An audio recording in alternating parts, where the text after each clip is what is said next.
High! আজকে আরো একটা নতুন ব্লগে আপনাদের সব্বাইকে অনেক, অনেক ওয়েলকাম। তো আজকে আমি সকালবেলা উঠে যাচ্ছিলাম জিমে। কয়েকদিন তো বাইরে হাঁটাচলা করছিলাম। তারপরে আজকে দেখি দিনটা বেশ মেঘ করেছে। আর তারপর গাছে এখন ফুলগুলোও নেই। তাই জন্য ভাবলাম একবারটি জিমে চলে যাই। আসলে কয়েকদিন করা-টরা হয়নি তো, যার জন্য ওজনটা আবার দেখছি একটু বেড়ে গেছে। আসলে খাওয়া-দাওয়া করছি আর বাড়িতে বসে আছি এরকম ওয়েদারের জন্য যার জন্যই হয়েছে। তো যাই হোক তারপর দেখুন ওই চলে আসলাম জিমের কাছাকাছি তো ভাবলাম আপনাদের এই পিঙ্ক ফুলের গাছটা একবার দেখিয়ে নিই। ওই যে দুটো আর গাছ দেখতে পাচ্ছেন পাশে দেখুন একটাও ফুল নেই কিন্তু সাদা ফুল সমস্ত ঝরে গেছে। এই পিঙ্ক ফুলটা সুন্দর হয়ে বেশ ফুটেছে। তবে এবারে কেমন যেন ফুলটা তাড়াতাড়ি হলো আর তাড়াতাড়ি করে শেষ হয়ে গেল, জানেন তো? আর এবারে যে সেই সামনে আমাদের গেটের সামনে টিউলিপ গুলো হয়েছিল, সেগুলো কিন্তু মানে গত বছর আপনাদের ব্লগে দেখিয়েছিলাম কি সুন্দর ফুটেছিল। কিন্তু এবারে না ফুলগুলো ঠিক বেরোয়নি। মানে ফুলগুলো না জাস্ট ২ টো না ৩ টে ফুটেছিল দেখছিলাম। আর সেগুলো না মানে খুব ছোট, ছোট হয়েছে। গত বছর কি সুন্দর হয়েছিল। যাই হোক আর এবারে আসলে ওয়েদারটা এত বাজে তো যার জন্যই। কিন্তু পাখিগুলো কি সুন্দর সারাদিন কিচমিচ, কিচমিচ করছে।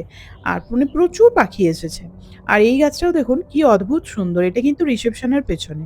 তো চলুন এবার যাই। আর এই দেখুন আস্তে, আস্তে আরো দুটো পিঙ্ক ফুলের গাছ। এই দুটোও কিন্তু বেশ সুন্দর হয়ে ফুলগুলো ফুটেছে। এইটা আপনার ওই আমাদের যে সুইমিং পুলটা আছে ঠিক ওইখানে। আর সুইমিং পুলগুলো এখনো ঢেকে রাখা আছে। তারপর জিম করলাম। দেখুন জিমে কিন্তু কেউই নেই। আমি একা। যার জন্যই এই সময়টা আমি আসি। এইটা হচ্ছে আমাদের ইয়োগা রুম। আর ওই যে দেখতে পাচ্ছেন ওইটা হচ্ছে জিম। তো এরপর চলে আসলাম বাইরে। কিরকম হাওয়া দিয়ে দিয়ে এগুলো ঝরেছে। আর নেই, এত হাওয়া দিচ্ছিল দুদিন ধরে, সব ফুলগুলো ঝরে ঝরে একদম ঝরে গেছে। দেখুন একটাও গাছের ফুল নেই, শুধু পাতা ঝুলছে। এটা আমাদের সুইমিং পুল, তো সব ঝরেছে এরম দেখুন গাছগুলো লাইন দিয়ে। এর কিন্তু প্রচুর খরগোশ আর প্রচুর কাঠবিড়ালি রয়েছে, সারাদিন ঘুরে বেড়ায়। দেখুন পুরো সাদা হয়ে গেছে নিচটা। এই গ্রীষ্মকালটা আসবে, পরে এই যে সব চেয়ার টেবিলগুলো সমস্ত এখানে লোকজন এসে বসে সুইমিং করে। এই দেখুন কিরম কি সুন্দর করে ঝরেছে দেখুন। দেখুন এখানে বসে বসে সন্ধেবেলা কত ভালো লাগে। সন্ধেবেলা বলুন দিনের বেলা বলুন কি সুন্দর ঝরঝর করে ঝরে পড়ছে ফুলগুলো এখনো, পাপড়িগুলো দেখুন সারাদিন এভাবেই থাকে। যাই এদিকটা দিয়ে বেরিয়ে যাই।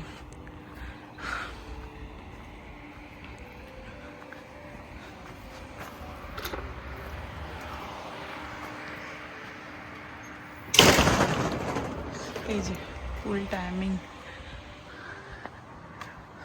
ফাইনালি রোদ্দুরটা বেরিয়েছে, রোদ্দুরটা ছিল না। যে দিক দিয়ে বাড়ি যাই। দেখুন এই ক্রিসমাস ট্রিটা দেখুন, এই একটা পাশেই একটা। আজ এই দিক দিয়ে ঘুরে ঘুরে বাড়ি যাবো।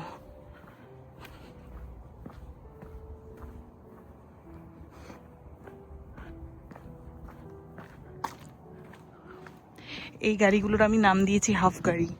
হাফটা গাড়ি আর হাফটা ট্রাকের মতো, তাই জন্য আমি একে হাফ গাড়ি বলি। কি অদ্ভুত।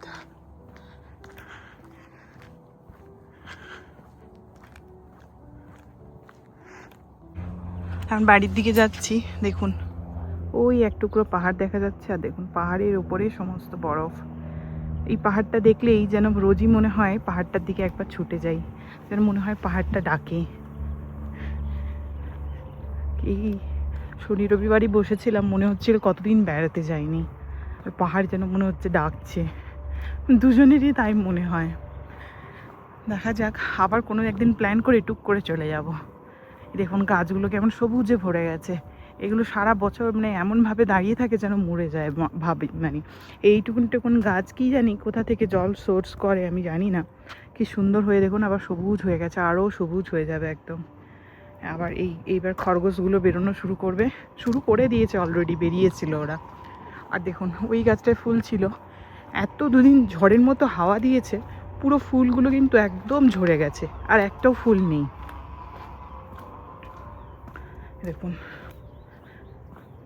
এবার যাই বাড়ি, তারপরে গিয়ে স্নান টান করবো, করে পুজো পাঠ করব।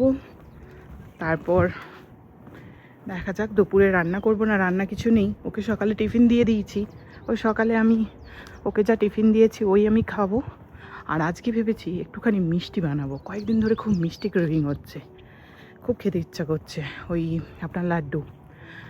ভেবেছি আজকে একটু লাড্ডু বানাবো, দেখা যাক, ইচ্ছে আছে কখন কি বানাই, সময় করে বানাবো তাহলে। গাছগুলো মোটামুটি পাতা চলে এসছে, এই গাছটা কিন্তু এখনও পাতা আসেনি, বাকি গাছগুলোই আস্তে আস্তে করে এসেছে। আর আমাদের ওই যে সামনের দিকে দুটো গাছ লাগিয়েছিল, একটা গাছে দেখি হালকা বেশ পিঙ্ক হয়ে কি সুন্দর ফুল এসেছে, তারা আপনাদের দেখাবো।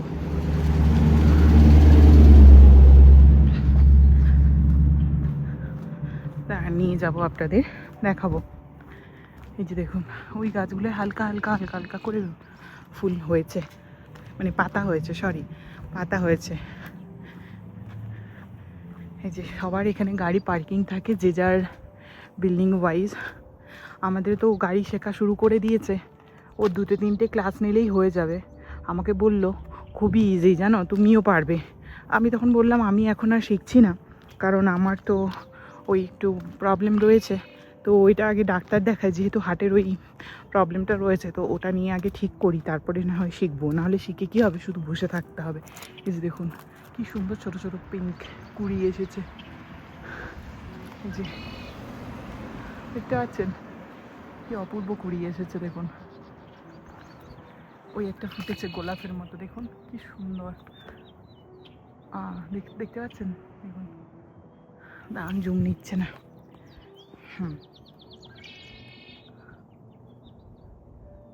দেখুন কি সুন্দর গোলাপের মতো কুড়িটা এসেছে, গাছটা পুরো দেখুন কত ফুল পিঙ্ক পিঙ্ক, দেখেছেন।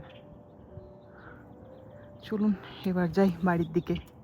হ্যাঁ, তারপরে যেটা বলছিলাম, ও তো ওই ও শিখেছে, কিন্তু আমি এখন শিখছি না। আর আপনাদের বলবো কেমন কি ওই গাড়ি শিখতে গেলে খরচাপাতি পড়ে।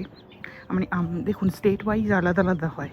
এই দেখুন লেখা আছে ওয়েট পেন্ট, মানে ওরা এই সিঁড়িগুলো সমস্ত পেন্ট করেছে, সিঁড়িগুলোতে হাত দিতে মানা করেছে। হয়ে গেছে 2 দিন, তাও মানে হাত দিচ্ছি না এখন। হাত দিলেই যদি গায়ে কালার লেগে যায়, যে পুরো লিখে দিয়ে গেছে সমস্ত, যাতে কেউ এভাবে আপনার হাত ফাত না দিয়ে দেয়, হাত জামা কাপড় না লাগায়। ভেবেছিলাম আজকে রোদ্দুর হবে না, কিন্তু খুব সুন্দর রোদ্দুর বেরিয়েছে। চলুন বাড়ি যাই, ওই রান্না করতে করতে আপনাদের বলবো এখানে গাড়ি শিখতে গেলে কেমন কি খরচাপাতি পড়ে, আর তার সঙ্গে কটা কি ক্লাস নিতে হয়, কি রুলস রয়েছে, সেগুলো আপনাদের বলবো। চলুন বাড়ি যাই।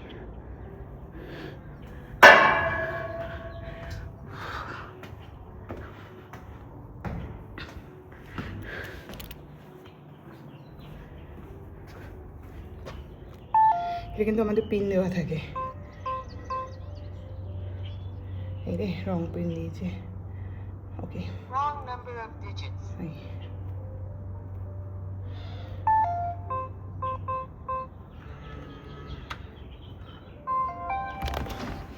এই যে বাড়ি আসলাম, ও চলে গেছে অফিস। এই দেখুন আমার টিউলিপগুলোর অবস্থা দেখুন, ও একদম ফুটে গিয়ে, মানে যেহেতু লম্বা তো গাছটা হয়ে গেছিলো, ফুটে গিয়ে একদম দেখুন যে ধেপে গেছে। আমি ওই একটা কিছু দিয়ে বেঁধে দিয়েছিলাম যাতে ভেঙে না যায়। তো আমার কাছে তো এখানে লাঠিপালা কোথায় পাবো বলুন তো, এখানে কিছু পাবো যে ওগুলোকে দাঁড় করানোর জন্য? দেখা যাক কী ব্যবস্থা করতে পারি। তবে এই আমার চলে আসলাম। দেখুন আমার চতুর্দিকে গাছ রাখতে এত ভালো লাগে সত্যি। আমি নিজের বাড়ি হলে না, আমি পুরো মানে কি বলবো আপনাদের, দেখতে পাবেন তখন যদি আমি ব্লগ করি তখন দেখতে পাবেন আমি পুরো গাছপালায় ভরিয়ে দেবো, জঙ্গল বানিয়ে দেবো। যখন পুনেতে থাকতাম প্রথম প্রথম ও আমাকে বলতো যে তুমি কি মানে চাইছো বাড়িটা জঙ্গল বানাতে, তো তখন আমি ওকে বলতাম যে হ্যাঁ আমি তাই চাই। তো যখন এত এদিক ওদিক করে গাছপালা লাগাতাম, আমার ভীষণ ভালো লাগে ঘর সাজাতে। তা কি জানি ভগবানের ইচ্ছা কি, কবে কি আমার নিজের বাড়ি হবে, নিজের বাড়িটি হলে বেশ সাজাতে পারবো নিজের মতো করে। তাও ইচ্ছে করে আনবো না করে না কিছু কিছু জিনিস নিয়ে আসি। ও আবার এখন নিজে থেকেই বলে ফুল এত সুন্দর সুন্দর, এখানে ফুল আর এত সুন্দর সুন্দর গাছ, ও আমাকে দেখেই নিজে বলে গাছ নেবে না। ভাবুন এখন নিজেই বলতে থাকে। তারপর স্নান, পুজো, খাওয়া-দাওয়া সবকিছু করে এখন এসেছি আপনার ওই লাড্ডুটা বানাতে। তো লাড্ডুটা ভাবলাম ২ কাপ বেসনের বানাবো। এই লাড্ডু কিন্তু আমি ১ম বার বানাচ্ছি জীবনে।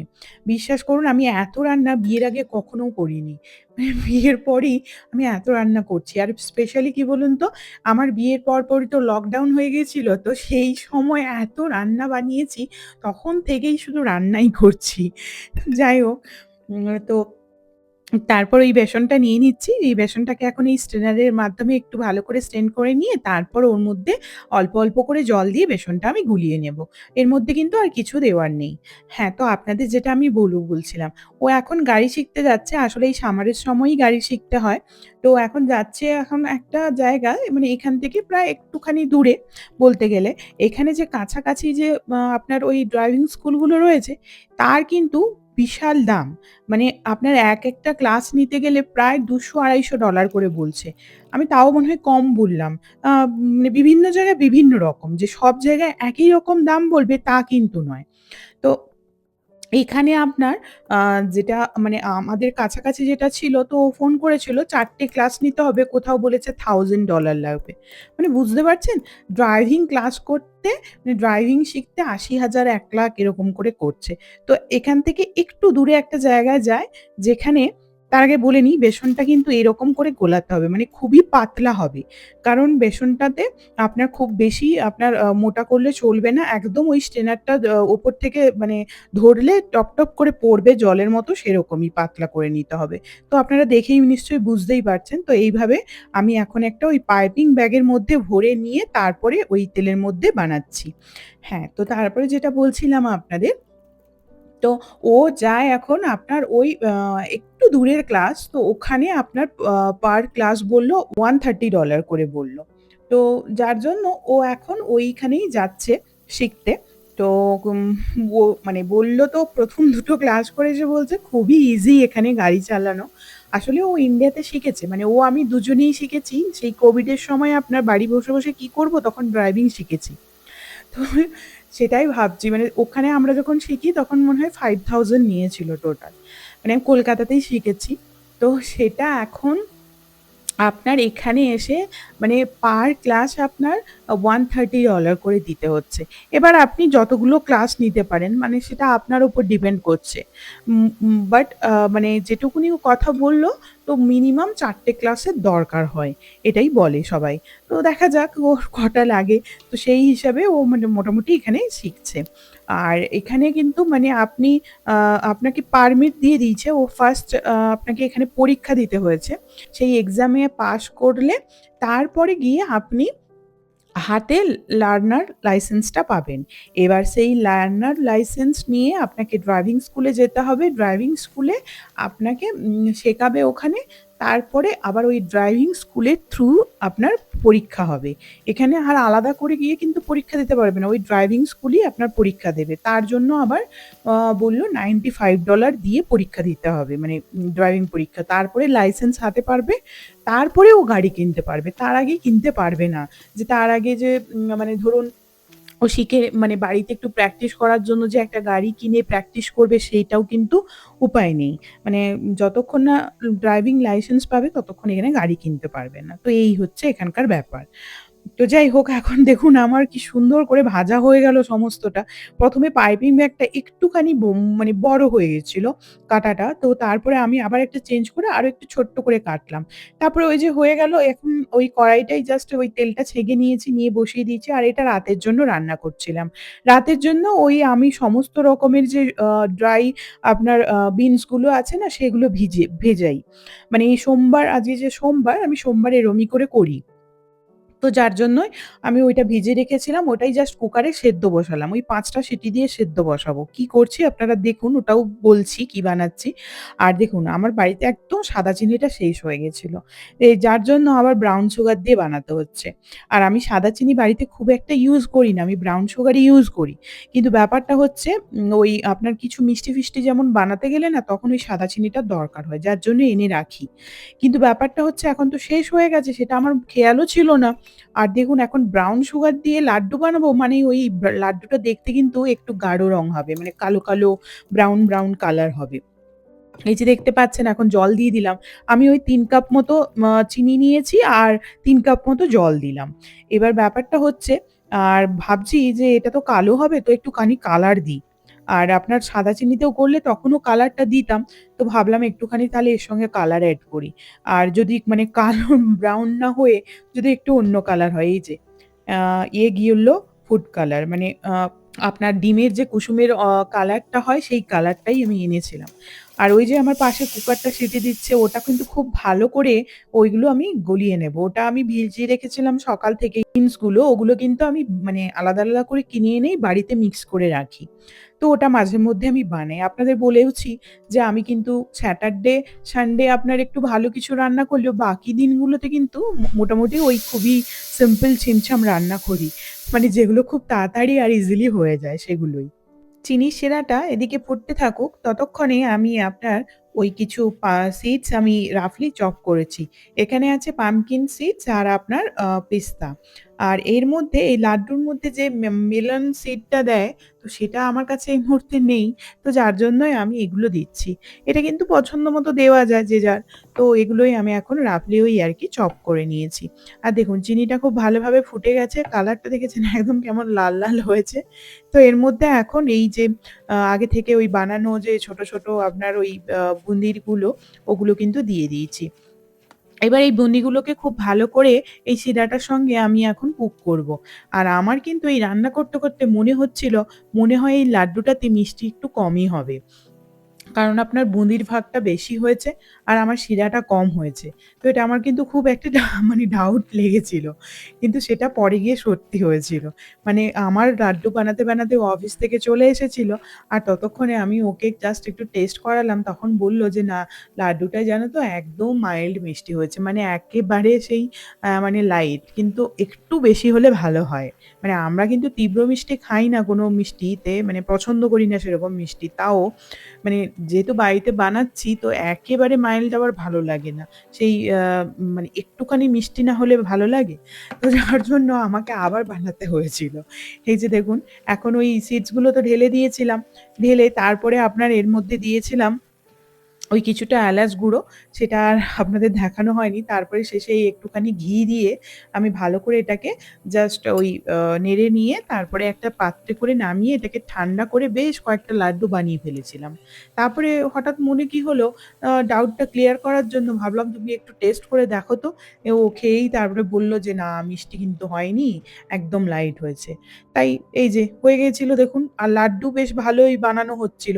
আর আমি ভাবলাম যাক কালারটা খুব গাঢ় হয়নি। বাঁচলাম। ভালোই হয়েছে।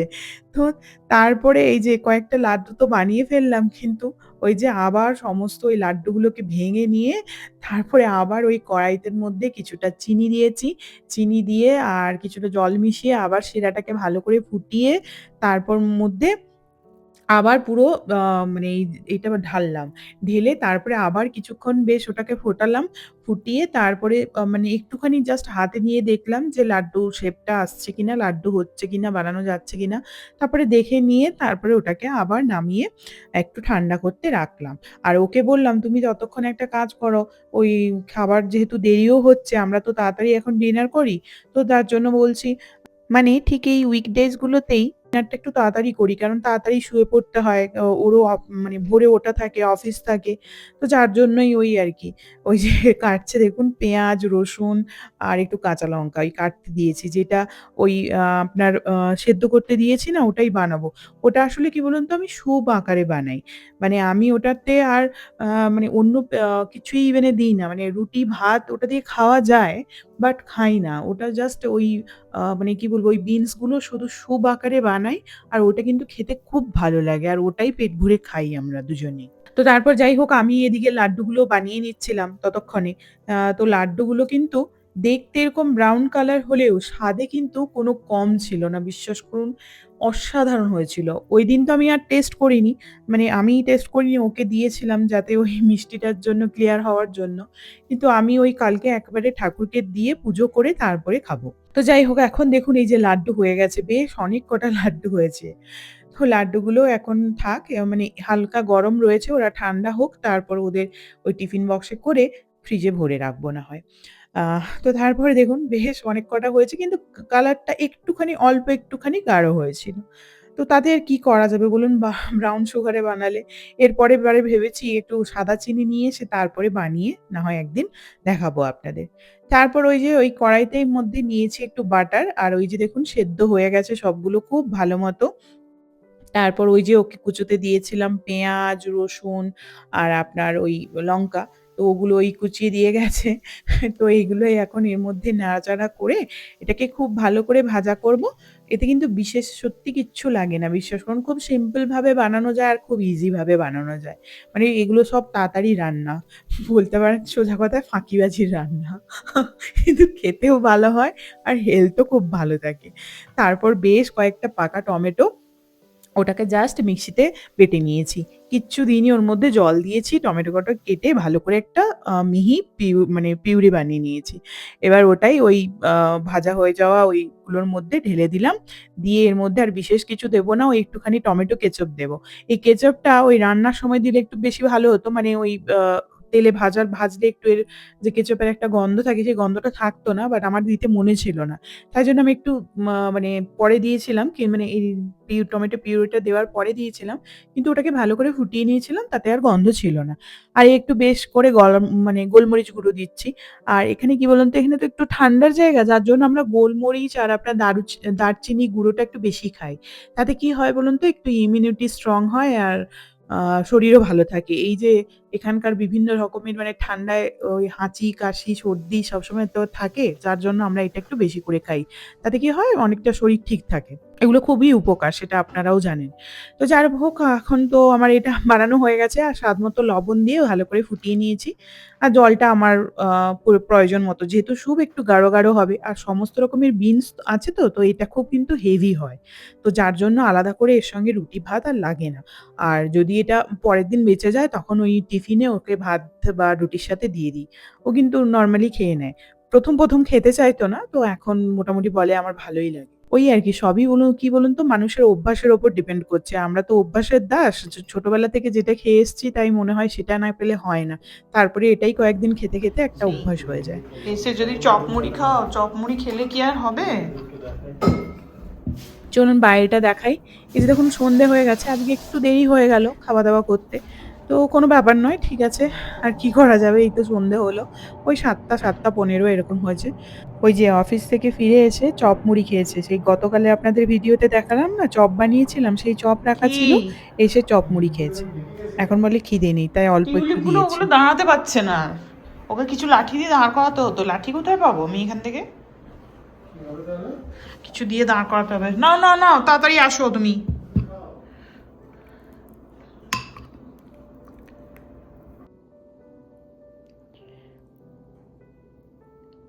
পরের দিন খাচ্ছিলাম, একটা অলরেডি খাওয়া হয়ে গেছে। হুম, খুবই ভালো হয়েছে। শুধু ওই চিনিটার জন্য একটুখানি কি যে ভালো হয়েছে খেতে। ব্লগটা কেমন লাগলো জানাবেন। ভালো লাগলে অবশ্যই লাইক করবেন, সাথে থাকবেন। দারুণ আসি হয়েছে। আজকের মতো সবাইকে টাটা।